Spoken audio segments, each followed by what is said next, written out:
Welcome to Beards, Biceps, Beliefs, and Sometimes Bourbon, where you will hear all about how to remove the roadblocks in your life so you can achieve the success you want in your career, business, fitness, and relationships. And also, my favorite bourbon tastings.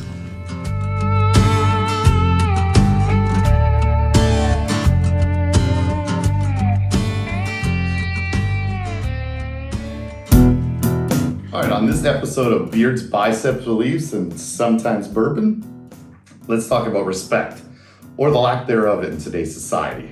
There is a part of society today that feels like they can do anything. And I don't mean in a good way, like I'm gonna have a great degree in college, or I'm gonna have an awesome job, or create a new business, or have a great family. I mean, they feel like they could do whatever the hell they want and get away with it. I think it's partly an age thing between 20 and 30 years old. It's also a cultural thing because not everyone in those age groups is like that, okay? These people have no respect for the people around them or who might be offended. It's an all about me culture. They don't care about anyone but themselves. And as long as they're happy, who gives a shit? I think this problem goes a little deeper. It goes back to their family, how they're raised, how their family acts. That's who they've become, right? What are their values? Who do these people work for? What do they do for a living? Do they have a high social interaction in their job or not? They might not learn what is proper. How do their friends act on a daily basis?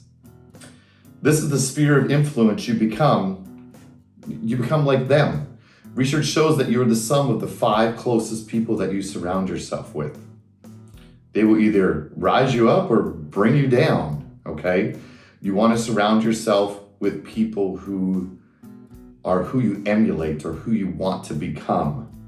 You don't want to be the brightest, most successful person in the group, okay? You want to be the bottom so they can bring you up. These people who act out this way, I think the people who act like with lack of respect, they act cool, badass, are totally the opposite. I think they're very insecure. They have low self-esteem. They don't feel good about themselves. They feel the need to fit in. That's why they're acting out. And they want to be the center of attention. So drawing attention to yourself, being a jackass, having no respect for everyone else makes you the center of attention, but not in a good way, okay? Hey, everyone, look at me. So the reason I'm talking about this subject of respect today is because I encountered a lack of respect towards a lot of people this weekend at the Chicago Blackhawks. They were playing the Minnesota Wild. 2 guys came, sat down behind us. Maybe they'd been drinking already, not sure. But they started yelling, "Wild sucks dicks," and really loud, like obnoxiously loud. Next to this one guy was a 10-year-old girl. He turned, apologized, said, "Hey, I'm sorry, but I curse a lot." So basically saying, hey, don't judge me, I'm a dickhead, like I'm gonna curse, I don't care about you. The Blackhawks games are fun, they're family oriented, there's lots of kids there, they love it. So I've never encountered this before when I've been there at a Blackhawks game, and hopefully I never do again. The problem is I've worked really hard in the last 6 to 7 years to control my anger issues. Those people that know me, they understand, okay? But I've come a long way.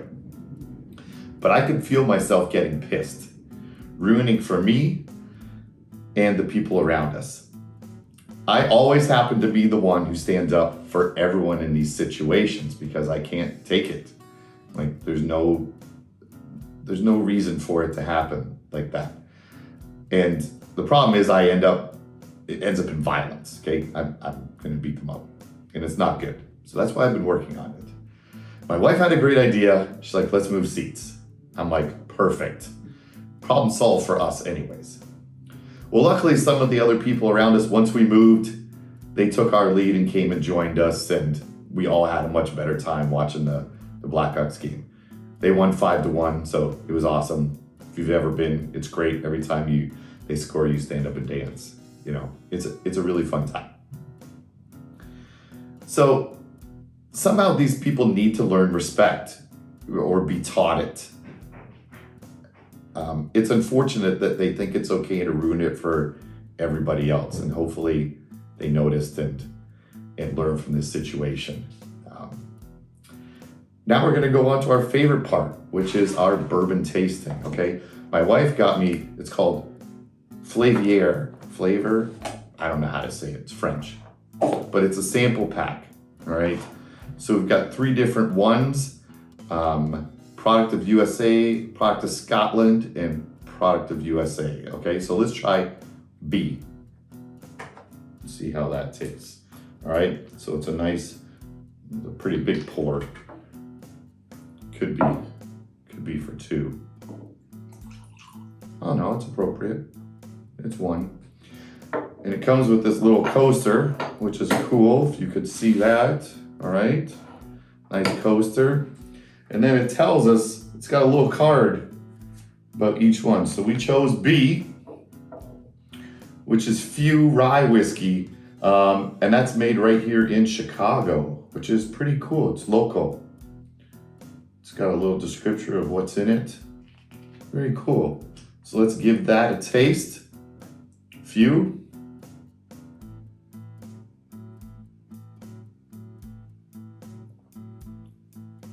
I always like to swirl it around a little bit.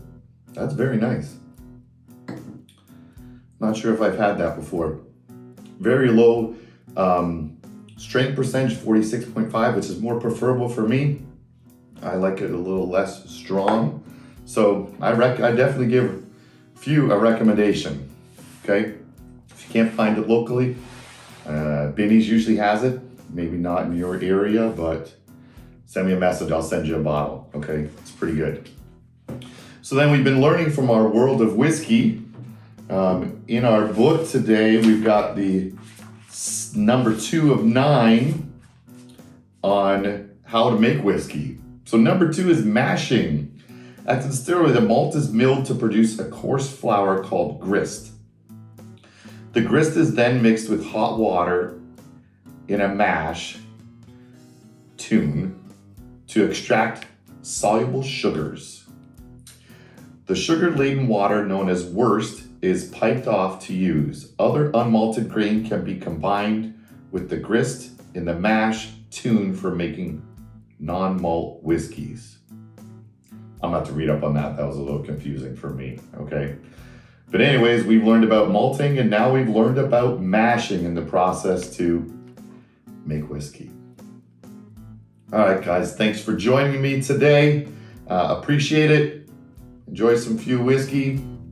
Cheers.